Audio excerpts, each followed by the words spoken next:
What's up guys, Sanjyot Keer here, welcome to IFL। Threaded chicken बना रहा हूँ, एकदम क्रिस्पी वाला, वो थ्रेड्स से कोट हुआ हुआ चिकन बहुत ही डिलिशियस लगता है शेजवान सॉस के साथ। वही वाली रेसिपी है। अब घर पे कई बार बनाते हैं, जब मैं भी पहले बनाता था तो बॉइल्ड नूडल्स के साथ कोट करके बनाता था, और वो जो थ्रेड्स है काफ़ी मोटे होते हैं, उसका टेक्सचर वो एकदम रेस्टोरेंट वाला नहीं आता है। उसका रीज़न ये होता है कि रेस्टोरेंट्स में स्प्रिंग रोल शीट या वॉन्टॉन शीट्स या समोसा पट्टी को एकदम पतला पतला स्लाइस करके उससे चिकन को कोट करते हैं और फ्राई करते हैं। उसका जो टेक्सचर है वो कम्प्लीटली डिफरेंट आता है, जो नूडल्स से हम यूज़ बनाते हैं उससे एकदम ही अलग होता है। तो आज मैं वही टेक्निक यूज़ कर रहा हूँ, लेकिन जो पट्टी है, जो स्प्रिंग रोल शीट या समोसा पट्टी जिसे कहते हैं, वो मैं आपको फ्रॉम स्क्रैच घर पे कैसे बनाते हैं उसका प्रोसेस बताने वाला हूँ। अगर आप वो प्रोसेस नहीं करना चाहते तो आप readymade spring roll sheets, wonton sheets या समोसा पट्टी यूज़ करके सेम प्रोसेस फॉलो करके ये रेसिपी बना सकते हैं। अगर वो करना चाहते हैं तो इनिशियल प्रोसेस स्किप करके बाद का प्रोसेस देख सकते हैं। अगर घर पे शीट्स बनाना चाहते हो तो पहले वाला प्रोसेस भी आप फॉलो कर सकते हो। तो सबसे पहले थ्रेड्स कैसे बनाने एकदम परफेक्ट वाले, उसकी जो शीट कैसे बनती है वो देख लेते हैं। तो सबसे पहले एक डो लगाना है, उसके लिए 2 कप मैदा और एक चुटकी भर सॉल्ट ऐड कर दीजिए और अच्छे से मिला लीजिए। अब इसके अंदर रिक्वायरमेंट के हिसाब से धीरे धीरे पानी ऐड कर दीजिए। पानी आपको ऐड करना है एक सॉफ्ट डो बनाने के लिए। तो पानी ऐड करते हुए पहले पानी और मैदे को साथ में कंबाइन कर लीजिए। एक बार आपका आटा अच्छे से कंबाइन हो जाए तब इसको एक प्लेटफॉर्म पे ट्रांसफ़र कर दीजिए। प्लेटफॉर्म पे ट्रांसफ़र करने के बाद इस पर थोड़ा सा ऑयल आपको डालना है। ऑयल ऐड करने के बाद यहाँ पर आपको 10 से 12 मिनट के लिए अच्छे से स्ट्रेच करते हुए आटे को गूंदना है। इस प्रोसेस में क्या होएगा, ग्लूटेन डेवलप होएगा आटे के अंदर। एक प्रोटीन होता है मैदे के अंदर, जिससे थोड़ा सा खिंचाव पैदा होएगा आटे के अंदर और स्ट्रेची हो जाएगा डो, और आपकी जो पट्टी है, जो शीट है, वो बहुत अच्छी बनेगी। तो आप देख सकते हो 10 से 12 मिनट के लिए मैंने अच्छे से गूंदा है इस डो को, और अभी जो डो है वो काफ़ी स्मूथ हो चुका है और एकदम सॉफ्ट डो बना है। एक बार आपका डो रेडी हो जाए तो इसका एक बड़ा सा बॉल तैयार करके इसको एक मॉइस्ट कपड़े से ढक दीजिए और कम से कम 1 घंटे के लिए रेस्ट दे दीजिए।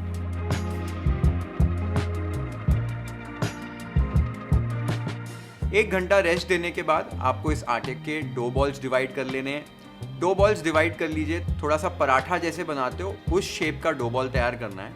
डो बॉल तैयार करने के बाद इसे सूखे आटे से कोट कर लीजिए। अब आपको एक थिक डिस्क बनानी है, आपको ना ही पराठा ना ही चपाती बनानी है, एकदम मोटी सी डिस्क बनानी है इस तरीके की।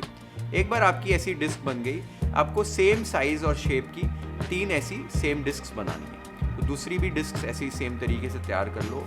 एक बार आपकी 3 डिस्क ऐसे बन गई, तब एक डिस्क के ऊपर आपको थोड़ा सा तेल लगाना है, साथ ही में इसके ऊपर थोड़ा सा मैदा छिड़कना है। ये आपने कर लिया प्रोसेस। उसके बाद दूसरी डिस्क को इसके ऊपर रखना है और सेम प्रोसेस को रिपीट करते हुए तेल और मैदा लगाकर तीसरी भी डिस्क इसके ऊपर रख देनी है। ऐसे आप 4-5 लेयर बना सकते हो, मैं आज खाली 3 लेयर बना रहा हूँ। फिर से इसके ऊपर मैदा लगाकर अच्छे से आप इसको अभी बेल लीजिए। आपको बेलते हुए एक पराठे जैसी शीट तैयार कर लेनी है। पराठे से काफ़ी थोड़ी बड़ी होएगी, जितना आपका तवा बड़ा है उतनी बड़ी आप शीट बना सकते हो। अब आप देख सकते हो मैंने पराठे जैसे थिकनेस में इसे बेल लिया। अब इसे पकाने के लिए एक गरम तवे पर इसको पकाना है। एकदम अच्छे से गरम तवे पर इसको पकाइए। खाली आपको 30-30 सेकंड के लिए दोनों साइड पे पकाना है। एक नैपकिन यूज़ कीजिए, नैपकिन यूज़ करते हुए ऐसे गोल गोल घुमाइए। एक बार 30 सेकंड आपने एक साइड से पका लिया, इसको पलटाकर दूसरे साइड भी 30 सेकंड के लिए पका लीजिए। दूसरे साइड भी पकाने के बाद इसे गैस से उतारिए, और अभी एक साइड से आपको ऐसे रोटी पील करनी है। आप देख सकते हो आसानी से पील हो जाएगा। थोड़ी सी गर्म होगी, थोड़ा ध्यान देना। इसको पील करके साइड पे रख दीजिए, और अभी जो चिपकी हुई रोटियां हैं, इससे फिर से हमें जो साइड आपका नहीं पका हुआ है वो साइड पे आपको फिर से पकाना है। तो फिर से 30 सेकंड के लिए जो साइड आपका नहीं पका हुआ है रोटी का, उसे पकाइए और साइड में वापस निकाल के आपकी दोनों रोटियों को सेपरेट कर लीजिए। इस तरीके से आपकी 3 देखो अलग अलग शीट्स रेडी हो गई हैं। इसी तरीके सारी शीट्स रेडी करके इसे स्टैक कर लीजिए, और जब तक आप इन पट्टियों को यूज़ नहीं करते तब तक इसे ढक कर रखिए एक मॉइस्ट क्लॉथ से, ताकि ये ड्राई नहीं हो जाए। एक बार आपकी शीट्स रेडी हो गई तो हमें इन्हें काटना है। काटने के लिए मैं सारे जो इसके साइड्स हैं उन्हें ट्रिम कर रहा हूँ। जो राउंड साइड्स हैं इसे ट्रिम करके एक रेक्टेंगल या स्क्वायर शेप दे दीजिए। अभी इसे फोल्ड करके आपको काटना है। फोल्ड करने के बाद एक शार्प नाइफ यूज़ करके एकदम पतली पतली स्ट्रिप्स में काटना है। जितना पतला आप काट सके उतना बेटर है, उतना बेटर टेक्सचर आएगा। तो आप देख सकते हो कि मैंने कैसे पतली पतली स्ट्रिप्स में कट कर लिया है। इसी तरीके से आप अपनी सारी स्प्रिंग रोल शीट्स या समोसा पट्टी या आपने अगर होममेड बनाई है वैसे ही काट लीजिए। तो हमारा पहला प्रोसेस हो गया है कोटिंग वाला, जो है थ्रेडेड चिकन का जो थ्रेड्स हैं वो हमने तैयार कर लिए हैं। तो थोड़ा सा प्रोसेस ज़रूर है, अगर घर पे बनाना चाहते हो तो इस तरीके से बना सकते हो और मैंने प्रोसेस आपके साथ शेयर कर दिया है। अगर ये प्रोसेस नहीं करना चाहते हो तो मैंने आपको पहले ही बता दिया था कि स्प्रिंग रोल शीट्स या रेडीमेड समोसा पट्टी आप यूज़ करके ईजिली ये प्रोसेस को अवॉइड कर सकते हैं। बहुत आसानी से मिल जाती है आजकल मार्केट में, और वो यूज़ करना है आपको, नूडल्स नहीं यूज़ करने थ्रेड चिकन बनाने के लिए। अभी नेक्स्ट जो प्रोसेस है वो प्रोसेस ये है कि हमको चिकन को मैरिनेट करना है। चिकन को मैरिनेट करके फिर इस थ्रेड्स के साथ उसे कोट करके हमें फ्राई करना है। वो प्रोसेस कैसे किया जाता है वो देख लेते हैं। अब चिकन को हमें स्ट्रिप्स में कट करना है। 250 ग्राम चिकन ब्रेस्ट मैंने ले लिया है। अभी इसे मैं लेंथ वाइज कट कर रहा हूँ, इसे लंबे वाले तरफ से। तो लेंथ वाइज ऐसे पतली पतली स्ट्रिप्स कट कर लीजिए चिकन ब्रेस्ट की। आप देख सकते हो मैंने कैसी ऐसे पतली स्ट्रिप कट की है। सारे चिकन को इसी तरीके से आप कट कर लीजिए। एक बार आपने चिकन को कट कर लिया है, अब इसकी मैरिनेशन हमें तैयार करनी है। एक बोल के अंदर 2 टेबलस्पून केचप, कश्मीरी लाल मिर्च की पेस्ट, 2 हरी मिर्चों की पेस्ट, 1 टीस्पून कश्मीरी लाल मिर्च पाउडर, 1 टीस्पून गरम मसाला, 1 teaspoon light soya sauce, 1 tablespoon अदरक लहसुन की पेस्ट, 1 अंडा, 2 टेबलस्पून मैदा, 4 टेबलस्पून कॉर्नफ्लावर, 1 टीस्पून विनेगर यानी सिरका, टेस्ट के हिसाब से नमक और 1 चुटकी भर काली मिर्च का पाउडर। अब सारी चीज़ों को अच्छे से मिक्स कर लीजिए एक विस्क यूज़ करके, और इसका एक अच्छा मैरिनेट तैयार कर लीजिए। जो कश्मीरी लाल मिर्च पेस्ट डाली है उससे बहुत अच्छा कलर आता है। अगर वो नहीं ऐड कर रहे हैं तो रेड चिली सॉस ऐड कर सकते हैं। अब आप देख सकते हो मैरिनेशन हमारी रेडी हो गई है।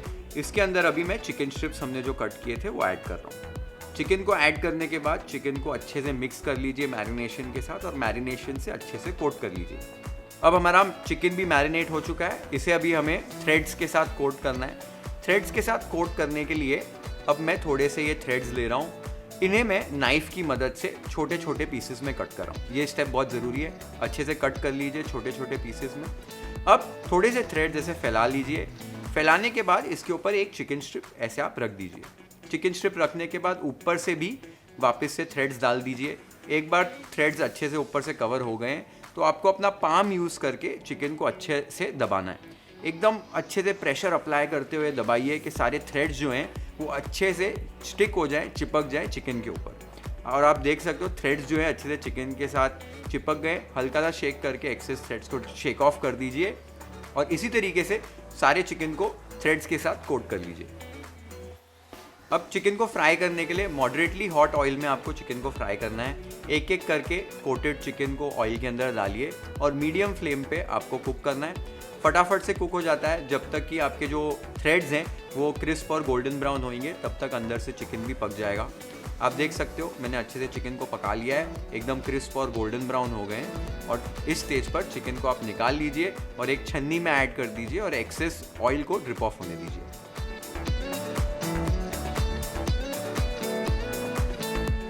थ्रेडेड चिकन हमारा रेडी हो गया है। Now let's plate it YFL style.